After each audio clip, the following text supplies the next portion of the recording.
Welcome back dear students to institute of dental sciences. और आज हम स्टार्ट करने जा रहे हैं ओरल एंड मैक्सोफेशियल रेडियोलॉजी। और ओरल और मैक्सोफेशियल रेडियोलॉजी का आज का हमारा पहला लेक्चर है। तो आज की इस वीडियो में हम डेंटल एक्सरेज और उसकी टाइप्स और उसकी टेक्निक्स को जो है डिस्कस करने की कोशिश करेंगे। अगर आप हमारे चैनल पर नए हैं तो जल्दी से चैनल को सब्सक्राइब करें ताकि हमारी आने वाली हर वीडियो आप तक जल्दी से पहुँच सके। चलते हैं अपने लेक्चर की तरफ।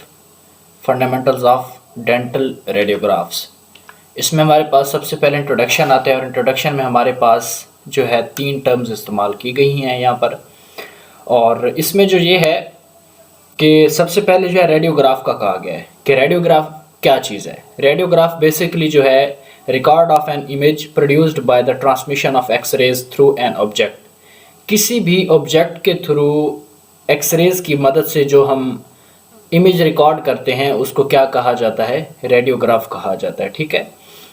फिर उसके बाद हमारे पास आता है रेडियोग्राफी।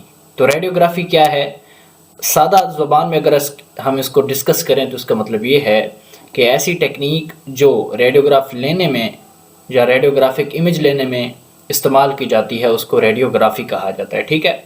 तो techniques involve in producing the various radiographic images. फिर उसके बाद हमारे पास आता है रेडियोलॉजी। रेडियोलॉजी क्या चीज़ है? Radiology basically interpretation of radiographic images. Radiographic images की जो इंटरप्रिटेशन करती है उसको रेडियोलॉजी कहा जाता है। ये 3 टर्म्स बहुत ही इंपॉर्टेंट हैं एमसीक्यूज़ के लिहाज से या एग्जामिनेशन पॉइंट ऑफ व्यू से अगर देखा जाए तो ये बहुत ही इंपॉर्टेंट है। ठीक है। उसके बाद हमारे पास एक क्वेश्चन राइज होता है कि हमारे पास जो है एक्सरेज क्या चीज़ें हैं। ठीक है। तो एक्सरेज की अगर हम बात करें, a form of electromagnetic radiation। X rays basically जो है इलेक्ट्रोमैग्नेटिक रेडिएशन की एक फॉर्म है, सिमिलर टू विजिबल लाइट। जो विजिबल लाइट के बिल्कुल सिमिलर होती हैं लेकिन इनकी जो वेवलेंथ होती है वो क्या होती है, शॉर्ट होती है। ठीक है, shorter wavelength. X rays, gamma rays, radio waves and visible light all are electromagnetic waves. ठीक है। ये जो एक्सरेज हमारे पास हैं, गैमा रेज हैं, रेडियो वेव्स हैं या विजिबल लाइट है, ये तमाम की तमाम कौन सी वेव्स हैं, इलेक्ट्रोमैग्नेटिक वेव्स हैं। ठीक है। फिर उसके बाद हमारे पास एक क्वेश्चन राइज होता है कि हमें रेडियोग्राफ की ज़रूरत क्यों पड़ती है। बहुत ही इंपॉर्टेंट क्वेश्चन है। और इसमें यह है कि हम अमूमन अगर बात करें तो डेंटिस्ट्री में हमारा तकरीबन जो ट्रीटमेंट होता है जो थोड़ा सेवियर किस्म का होता है या जो कॉम्प्लिकेटेड हो, तो डेंटिस्ट्री में इसको काफ़ी ज़्यादा इस्तेमाल किया जाता है। ठीक है। तो केस सिलेक्शन के लिए हम इसको इस्तेमाल करते हैं रेडियोग्राफ्स को, for diagnosis and treatment plan के लिए। उसके अलावा जो है रिव्यू एंड प्रोग्नोसिस के लिए एंडोडोंटिक्स में इस्तेमाल होता है और बहुत सारी चीज़ों में इस्तेमाल होता है। ठीक है। आर्थो में भी इस्तेमाल इसको किया जाता है ओपीजी की जो है फॉर्म में। तो वो हमारा सारा डायग्नोसिस ट्रीटमेंट प्लान के अंदर आता है। ठीक है। फिर उसके बाद हमारे पास आ जाते हैं रेडियोग्राफिक फिल्म। रेडियोग्राफिक फिल्म्स की अगर हम बात करें तो हमारे पास ये डिफरेंट साइजेस में अवेलेबल होती हैं और हमारे पास जो अवेलेबल साइजेस हैं वो 0, 1, 2 एंड 3 है। याद रखना, आपको एमसीक्यू शफलिंग करके भी दिए जा सकते हैं, लिहाजा आपने इनकी जो है ऑर्डर को लाजमी याद रखना है। ठीक है। तो ये आपको पिक्चर में दिखाया भी जा रहा है कि 0 साइज़ का कौन सा होता है, साइज़ 1 का कौन सा होता है, 2 का कौन सा है, 3 का कौन सा है और 4 का कौन सा है। ठीक है। उसके बाद हमारे पास डेंटल एक्सरे यूनिट आते हैं और उसके अलावा हमारे पास फिल्म होल्डर्स आते हैं। फिल्म होल्डर्स जो है ये अमूमन जो है हमारे पास जो बायोफिल्म होती है या फिल्म जो हमारे पास एक्सरे फिल्म होती है उसको होल्ड करने के लिए इस्तेमाल किए जाते हैं। ठीक है। लेडाप्रॉन्स होते हैं, ये जो है डेंटिस्ट और आपके साथ जो असिस्टेंट आपके होते हैं वो उनको पहनना पड़ता है और पेशेंट्स को भी आप पहना सकते हैं।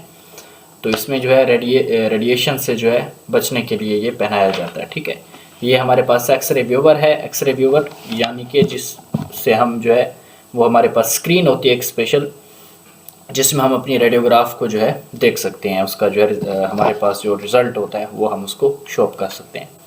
अब हमारे पास आता है हमारा मेन टॉपिक कि डेंटल रेडियोग्राफ की टाइप्स कौन कौन सी हैं। ठीक है। डेंटल रेडियोग्राफ की टाइप्स हमारे पास, हम जो है रेडियोग्राफ्स को 2 मेजर उसमें जो है डिवाइड करते हैं टाइप्स के अंदर। एक हमारे पास आती है एक्स्ट्रा ऑरल रेडियोग्राफ और दूसरा आती है इंट्रा ऑरल रेडियोग्राफ। ठीक है। तो एक्स्ट्रा ऑरल और इंट्रा ऑरल रेडियोग्राफ्स का आपको पता होना चाहिए कि एक्स्ट्रा में हमारे पास कौन कौन सी टाइप्स हैं और इंट्रा में हमारे पास कौन कौन सी जो है इसकी टाइप्स हैं। तो ओपीजी, ठीक है, लैटरल सेफ, और होता है PA व्यू, ठीक है। तो ये किस में आता है, हमारे पास एक्स्ट्रा ओरल रेडियोग्राफ में आता है। उसके अलावा जो हमारे पास इंट्रा ओरल में है वो बाइट विंग रेडियोग्राफ्स आते हैं, अक्लूजल रेडियोग्राफ्स आते हैं और पेरिएपिकल रेडियोग्राफ्स आते हैं, ठीक है। अब हम जो है बाइट विंग रेडियोग्राफ की तरफ थोड़ा सा आते हैं। तो बाइट विंग रेडियोग्राफ की हमारे पास कुछ इंडिकेशंस हैं, ये किस के लिए इस्तेमाल की जाती है। तो ये जो है अमूमन हमारे पास routine radiographs at regular dental checkups, ये जो हमारे पास रेगुलर डेंटल चेकअप्स होते हैं उनके अंदर भी इसको इस्तेमाल किया जाता है। प्रॉक्सिमल कैरीज को डिटेक्ट करने के लिए भी हम जो है बाइट विंग इस्तेमाल करते हैं। Monitoring of progression of carries, हमारे पास जो कैरीज का फैलाव होता है, कैरीज की प्रोग्रेशन देखने के लिए, उसको मॉनिटर करने के लिए भी हम बाइट विंग रेडियोग्राफ का इस्तेमाल करते हैं। उसके अलावा ओवर हैंगिंग रेस्टोरेशंस, हमारे पास जो हमारी रेस्टोरेशंस वगैरह होती हैं उनको भी चेक करने के लिए हम बाइट विंग का इस्तेमाल करते हैं। डायग्नोसिस ऑफ पेरियोडोंटल डिजीज़, हमारे पास जो पेरियोडोंटल डिजीज़ होती हैं उनको डायग्नोसिस करने के लिए भी बाइट विंग का इस्तेमाल किया जाता है, ठीक है। ये हमारे पास बाइट विंग की कुछ शेप्स हैं। ये फर्स्ट में हमारे पास बाइट विंग फिल्म है, दूसरा जो है ये हमारे पास उसका रेडियोग्राफ आ गया, ठीक है। तो ये वीडियो मैं चला रहा हूँ, यहाँ पे जो है मैं थोड़ा सा बाइट विंग रेडियोग्राफ का प्रोसीजर बता देता हूँ किस तरह वो लिया जाता है, ठीक है। एक वीडियो की शक्ल में हमारे पास है और ये आप देख रहे हैं, ठीक है। फर्स्ट ऑफ ऑल हमने क्या किया, इसको बाइट विंग क्यों कहा जाता है, क्योंकि इसमें जो है पेशेंट खुद जो हमारे पास फिल्म होती है उसको वो खुद बाइटिंग करता है, उसके ऊपर उसको बाइट करता है, ठीक है। और जिस तरह आपको ये वीडियो में भी दिखा रहे हैं, तो इसलिए इसको जो बाइट विंग कहा जाता है। और फिर उसके बाद हमारे पास आता है पेरिएपिकल रेडियोग्राफ्स, ठीक है। तो पेरिएपिकल रेडियोग्राफ्स में आपको मैं पहले दिखा देता हूँ कि पेरिएपिकल रेडियोग्राफ्स अमूमन इस्तेमाल हो रही होती हैं हमारे पास, और ये आपको शेप भी नज़र आ रही है। इसके एम्स के बारे में अगर हम बात करें, image of whole length of tooth and surrounding bone, जिस तरह हमारे पास ये पीछे है, तो इसमें हम जो है हमारे पास जो दांत की मुकम्मल जो है उसका रूट जो होती है या उसके दांत के मुकम्मल स्ट्रक्चर को, और साथ ही उसकी जो हमारे पास बोन होती है उसको जो है उसकी बोन की सराउंडिंग को और दांतों के इर्द गिर्द की जो सराउंडिंग होती है, बोन होती है, उसको डिटेक्ट करने के लिए, उसको देखने के लिए, उसकी जो है कंडीशन को देखने के लिए हम जो है पेरिएपिकल रेडियोग्राफ्स का इस्तेमाल करते हैं। Allows comparison between pre and post operative conditions, हमारे पास जो pre and post operative condition होती हैं उनको कंपैरिजन करने के लिए भी हम जो है पेरिएपिकल रेडियोग्राफ्स का इस्तेमाल करते हैं। To undertake procedures as swiftly as possible to minimise patients discomfort, periapical radiograph जो है ये स्विफ्टली मतलब तेज़ी से हम जो है पलक झपकते ही बहुत तेज़ी से हम जो है इसको जो है अंडरटेक करते हैं ताकि पेशेंट जो है उसको डिस्कम्फर्ट जो है कम से कम फील हो, ठीक है। उसके बाद इसकी कुछ इंडिकेशंस आ जाती हैं। इंडिकेशंस में क्या आता है, इसमें आता है असेसमेंट ऑफ पेरियोडोंटल स्टेटस, ठीक है। हमारे पास जो पेरियोडोंटल स्टेटस होता है उसकी असेसमेंट के लिए भी हम पेरिएपिकल एक्सरे जो होता है या पेरिएपिकल हमारे पास जो रेडियोग्राफ है हम उसको इस्तेमाल करते हैं। हमारे पास हमारा जो एंडोडोंटिक्स ट्रीटमेंट होता है, एंडोडोंटिक्स ट्रीटमेंट मैं आपको पिक्चर में दिखा देता हूँ। ये जिस तरह आप देख रहे हैं ये फाइल आपको नज़र आ रही होगी, ठीक है। और इसमें जो है प्री एंड पोस्ट दोनों हैं, ठीक है। तो ये एंडोडोंटिक्स में भी इस्तेमाल होता है, एपिकल सर्जरी में असेसमेंट के लिए भी इस्तेमाल किया जाता है। एपिकल सिस्ट आपको नज़र आ रहा होगा, ठीक है। इसकी डिटेक्शन के लिए भी हम क्या करते हैं, एपिकल सिस्ट की डिटेक्शन के लिए भी हम पेरिएपिकल रेडियोग्राफ का यूज़ करते हैं। कोई डेंटल ट्रामा हो जाता है तो उसकी डिटेक्शन के लिए भी डेंटल ट्रामा के बाद जो दांत की कंडीशन हो जाती है उस कंडीशन को डिटेक्ट करने के लिए इसकी भी रूट बची है या इसकी रूट डैमेज हो चुकी है, इसके साथ जो उसकी बोन है वो उसको कोई फ्रैक्चर हुआ या नहीं हुआ, तो उसको देखने के लिए भी है स्पेसिफिक। एक बात याद रखिएगा, पेरिएपिकल रेडियोग्राफ जो है ये 2 से 3 दांतों तक ही होता है, ठीक है। तो इसमें हम जो है 2-3 दांत ही सही तरीके से कवर कर पाते हैं, ठीक है। और उसके बाद जो है assessment of the root morphology before extraction, अगर हमारे पास एक्सट्रैक्शन केस आया है तो उससे पहले भी हम जो है एक्सरे करते हैं दांत की जो है रूट मॉर्फोलॉजी को देखने के लिए कि हमारे पास इसकी रूट की हेल्थ क्या है, रूट की कंडीशन क्या है, नीचे रूट किस कंडीशन में पड़ी है, ठीक है, फ्यूज्ड तो नहीं है, ठीक है, कोई इजाफी रूट तो नहीं है या कोई मिस तो नहीं है या अंदर टूटी हुई तो नहीं है। इस तरह की जो है कंडीशंस को देखने के लिए हम पेरिएपिकल रेडियोग्राफ भी रिकमेंड करते हैं, ठीक है। उसके बाद हमारे पास आता है टेक्निक। तो इसमें टेक्निक्स 3 तरह की होती हैं, ठीक है। और हम जो पढ़ेंगे उनमें 2 होंगी, आज वाली और इसमें पैरेललिंग फिल्म होती है या पैरेललिंग टेक्निक इसको भी बोल सकते हैं, बाइसेक्टिंग एंगल टेक्निक भी इसको बोल सकते हैं, ठीक है। दोनों का अपना अपना तरीका है लेने का, आते दोनों ही पेरियापिकल रेडियोग्राफ के अंदर आते हैं, ठीक है। तो पैरेललिंग टेक्निक की अगर हम बात करें, आपको ये पिक्चर में भी नज़र आ रहा होगा, आगे मैंने कंपैरिजन के लिए जो है एक पिक्चर भी साथ ऐड की हुई है।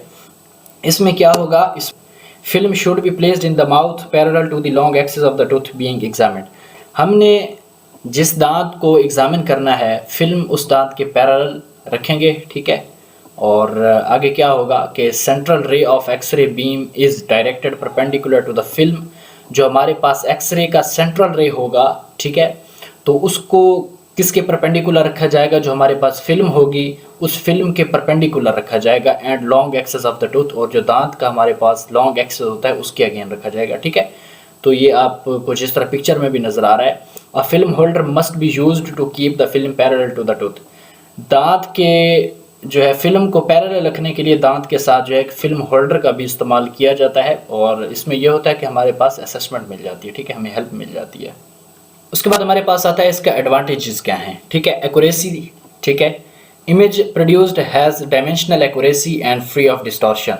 इसमें हमारे पास जो इमेज प्रोड्यूस होती है, एक तो वो जो है डिस्टॉर्ट नहीं हो जाती, ठीक है, उसकी रेजोल्यूशन जो है बरकरार रहती है। सिंप्लिसिटी है, simple and easy to learn and use, मतलब कि इतना ये जो है कॉम्प्लिकेटेड प्रोसेस नहीं है, इसको आसानी से समझा जा सकता है, आसानी से इसको इस्तेमाल भी किया जा सकता है। Duplication, easy to standardise and can be accurately repeated. उसके बाद हमारे पास इसकी कुछ डिसएडवांटेजेस हैं। इसमें क्या होता है कि film placement requires film holder to place films which is difficult to place in the children small mouth patients। इसमें हमारे पास फिल्म होल्डर की रिक्वायरमेंट होती है फिल्म को जो है पकड़ने के लिए, ठीक है, फिल्म को अपनी जगह पर रखने के लिए फिल्म होल्डर की ज़रूरत पड़ती है। फिल्म होल्डर बच्चों में लगा नहीं सकते, ठीक है, बहुत मुश्किल होती है, या जिनकी जो वो पेशेंट्स जिनकी माउथ ओपनिंग जो है वो स्मॉल होती है, तो उनके अंदर फिर इनको नहीं रखा जा सकता, ठीक है। Anatomy sometimes make technique impossible. बाज़ औक़ात जो हमारे पास स्ट्रक्चरल एनाटॉमी होती है तो वो टेक्निक को जो है क्या कर देती है, इम्पॉसिबल कर देती है। मसलन हमारे पास अगर शैलो पैलेट पेशेंट्स आ गए हैं या थर्ड मोलर रीजन आ गया, अब उसमें तो ये काम नहीं कर सकते, ठीक है। तो हर चीज़ के अपने फ़ायदे भी होते हैं और कुछ नुकसान भी होते हैं। और दूसरे नंबर पे क्या आता है, डिस्कम्फर्ट है। Positioning of the film packet can be uncomfortable. हमारे पास जो पोजीशनिंग होती है फिल्म पैकेट की वो अनकम्फर्टेबल भी हो सकती है कुछ पेशेंट्स के लिए, ठीक है। उसके बाद हमारे पास आ गया bisecting technique angle. Bisecting technique angle को शॉर्ट कोन टेक्निक भी कहा जाता है, ये नाम आप याद कर लें, ठीक है। शॉर्ट कोन टेक्निक इसका दूसरा नाम है और ये अमूमन पूछा जाता है एग्ज़ाम पॉइंट ऑफ व्यू से जो है। और इसमें क्या होता है कि film placed close to the tooth, उसमें क्या था, हमने उसका क्या किया था, दांत के हमने उसको पैरेलल रखा था, ठीक है। इसमें क्या होगा, हम इसको दांत के बिल्कुल करीब रखेंगे, क्लोज टू द टूथ रखेंगे, जिसको हमने एग्जामिन करना है, ठीक है। और उसके बाद ये होगा angle form between the tooth and film bisected. जो एंगल बन रहा हो दांत और फिल्म के दरमियान वो बाइसेक्टेड होना चाहिए, जिस तरह आपको इमेज में नज़र आ रहा है कि फिल्म हम किस तरह रखेंगे, दांत की पोजीशन हमारे पास क्या है, सेंट्रल रे किस तरह होनी चाहिए हमारे पास, ठीक है। और इमेजिनरी बाइसेक्टर और ये मुकम्मल आपको जो है दिखाया जा रहा है। उसके बाद ट्यूब हेड की अगर हम बात करें तो ट्यूब हेड कहाँ की तरफ होना चाहिए, वो हमारा होना चाहिए बाइसेक्टिंग लाइन के राइट एंगल की तरफ, ठीक है। तो इसमें जो हमारे पास बाइसेक्टिंग लाइन आ रही है उसके राइट एंगल की तरफ हमारा क्या होना चाहिए, ट्यूब हेड होना चाहिए। ये जिस तरह मैंने एक डिफरेंस क्रिएट किया हुआ है, ठीक है, पैरेललिंग टेक्निक और बाइसेक्टिंग टेक्निक के अंदर आप देख सकते हैं, ठीक है। और एक्सरे ट्यूब है, ठीक है, तो उसको दांत के जो है किस तरह रखा गया और यहाँ पे बाइसेक्टिंग में और इसको जो है इमेज रिसेप्टर को किस तरह रखा गया, ठीक है। ये यहाँ पे आप मज़ीद देख सकते हैं ताकि क्लेरिफाई हो जाए आप लोगों को। और ठीक है, आगे हमारे पास इसी टेक्निक के जो है एडवांटेजेस हैं। This technique can be used without film holder. ये टेक्निक जो है फिल्म होल्डर के बगैर भी इस्तेमाल की जाती है। कंफर्टेबल फॉर पेशेंट्स के लिए कंफर्टेबल भी है और इसमें जो है लेस टाइम रिक्वायर्ड होता है, वक्त की बचत हो जाती है। इसके भी कुछ डिसएडवांटेजेस हैं। कौन कौन से हैं, इसमें क्या होगा, इमेज डिस्टॉर्शन होगी, मैग्नीफिकेशन का प्रॉब्लम आएगा, इमेज क्लियर नहीं होगी, ठीक है। टेक्निक सेंसिटिव रिटेक्स, ठीक है, ये टेक्निक सेंसिटिव है, इसमें महारत होनी चाहिए। नॉट रिप्रोड्यूसिबल, ठीक है। Supreme position of zygomatic buttress over up the molars, ठीक है। और cone shift technique, mesial shift, Clark's shift buccal object rule, and last में हमारे पास जो आता है वह है रिवील्स द थर्ड डायमेंशन। ठीक है, ये हमारे पास इसका प्रिंसिपल है। प्रिंसिपल क्या है ये आप देख रहे हैं, technique for as ascertaining relative position of two objects. ठीक है, ये हमारे पास पिक्चर में भी दिखाया जा रहा है। और नीचे देखें, the resulting radiograph shows a lingual object that moved in same direction as cone and buccal object that moved in the opposite direction. ठीक है, ये आपको पिक्चर में नज़र आ रहा होगा, सही है। और आगे हमारे पास एक्लूजल रेडियोग्राफ। एक्लूजल रेडियोग्राफ की जो है हमारे पास कुछ इंडिकेशंस हैं। एक्लूजल रेडियोग्राफ की इंडिकेशन ये हैं, detecting the presence of unerupted teeth. Occlusal radiograph हम किस मकसद के लिए इस्तेमाल करते हैं, जब हमारे पास अनइरप्टेड टीथ होगा। ठीक है, दांतों जो अनइरप्टेड टीथ होते हैं उनको चेक करने के लिए, उनकी मौजूदगी को देखने के लिए हम जो है एक्लूजल रेडियोग्राफ करते हैं। या फिर जो हमारे पास सुप्रान्यूमरीज होती हैं या ओडोंटोम्स होते हैं। ठीक है, तो determining the buccolingual relationship of objects, किसी भी ऑब्जेक्ट का जो बक्को-लिंगुअल रिलेशनशिप है उसको डिटेक्ट करने के लिए, उसको डिटरमाइन करने के लिए हम जो है एक्लूजल रेडियोग्राफ का इस्तेमाल करते हैं।